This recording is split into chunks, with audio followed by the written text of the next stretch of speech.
எனக்கு அது என்ன சொல்கிறதுனே தெரில. எனக்கு ரொம்ப எமோஷ்னலாக இருக்குது. பட் மிஸ்ஸஸ் அண்ட் மிஸ்டர்னு ஒரு படம் எடுத்திருக்கேன். எல்லோரும் பிடிச்சிருக்குன்னு சொல்கிறாங்க. அதுதான் வந்து இந்த ஏ படம்னா உடனே எல்லாத்தையும் ஓப்பனாக வந்து காமிக்கிறதுன்றது வேற ஏ படம். ஐ ஹோப், ஏன்னா நடிகர்கள், உச்ச நடிகர்கள் இல்லாத படங்களுக்கு தியேட்டருக்கு வந்து ஆடியன்ஸ் அவ்வளோ சீக்கிரம் வர்றதில்லை. பட் இன்றைக்கி அது பரவணும். ரொம்ப கஷ்டப்பட்டிருக்கோம், ரொம்ப சிரமப்பட்டிருக்கோம், ரொம்ப ரிஸ்க் எடுத்திருக்கோம். தயவு செஞ்சு படத்தை ஒரு வாட்டி வந்து பாருங்க. பார்த்துட்டு உங்களுக்கு பிடிக்கும். நான் ரொம்ப முயற்சி எடுத்து ரொம்ப கஷ்டப்பட்டு லாபம் நஷ்டம் தாண்டி ஆத்மாத்மா நான் ரொம்ப சந்தோஷப்படுறேன். பட் மக்கள் இதை பார்க்கணுன்னு விரும்புகிறேன். இப்போ தான் எனக்கு மெசேஜ் வந்தது. நேரில் போய் பார்த்து நான் வந்து பிளெஸ்ஸிங் வாங்கினேன், அவர்கிட்ட சொன்னேன். அவரும் ஓகே அப்படின்னு தான் சொன்னார்.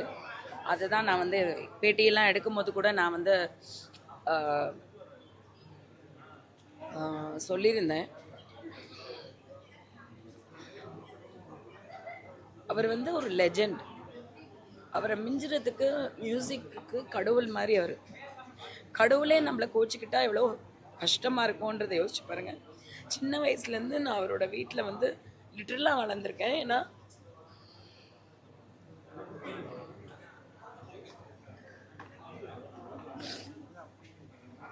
சில விஷயம் பேச முடியாது, உண்மையை சொன்னால் தப்பாயிடும், வேண்டாம். என்ன காரணம் மேடம்?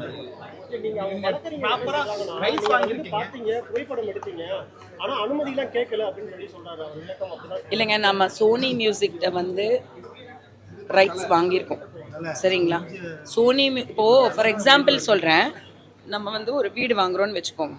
ஒரு பில்டிங்கில் வந்து இப்போது வந்து ஒரு பிராண்டு, ஒரு அப்பார்ட்மெண்ட் காம்ப்ளெக்ஸில் நம்ம ஒரு வீடு வாங்குகிறோம். அந்த வீடோட பிராண்டுன்னு ஒன்று இருக்கும் இல்லையா? அப்போ வந்து அந்த வீடோட பிராண்ட் வந்து இப்போது வந்து ஒரு கம்பெனி, இப்போ நான் வந்து ப்ரெஸ்டீஜில் இருக்கேன். ப்ரெஸ்டீஜில் நான் வந்து வீடு வாங்குறேன்னா அங்கே நம்ம நம்பி கையெழுத்து போட்டு பணம் கொடுத்து பத்திரம் வாங்குகிறோம் இல்லையா? அப்போ வந்து அந்த ப்ரெஸ்டீஜே கிடையாது, இது வந்து என்னோட பூமி அப்படின்னு ஒருத்தவங்க வந்து நடுவில் கேஸ் போட்டாங்கன்னா ப்ரெஸ்டீஜ் மேலே தாங்க கேஸ் போடணும். அப்போ சோனி மியூசிக் வந்து நானுன்னு இல்லை, அது வந்து பார்த்திங்கன்னா அந்த குட் பேட் அக்லி சில படங்களுக்கு, அந்த என்ன படம் அது, அந்த குணா சாங் வந்தது, மலையாள படம், மஞ்சுமெல் பாய்ஸ், அது மேலே கூட கேஸ் போட்டாங்க. அந்த மாதிரி பல படங்கள் மேலே போடுறாங்க.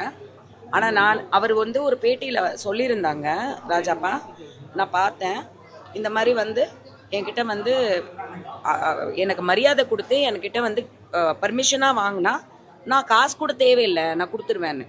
நான் அதே தான் செஞ்சேன். ஏன்னா அந்த வீட்டில் நான் பூஜை பண்ணியிருக்கேங்க. நான் வந்து அந்த வீட்டில் லாக்கர் சாவி வந்து ஜீவம்மா கையில் வாங்கி போய் நகையை எடுத்து அம்மன் கிட்ட போட்டு அவ்வளோ தூரம் நான் அந்த வீட்டுக்கு உழைச்சிருக்கேன்.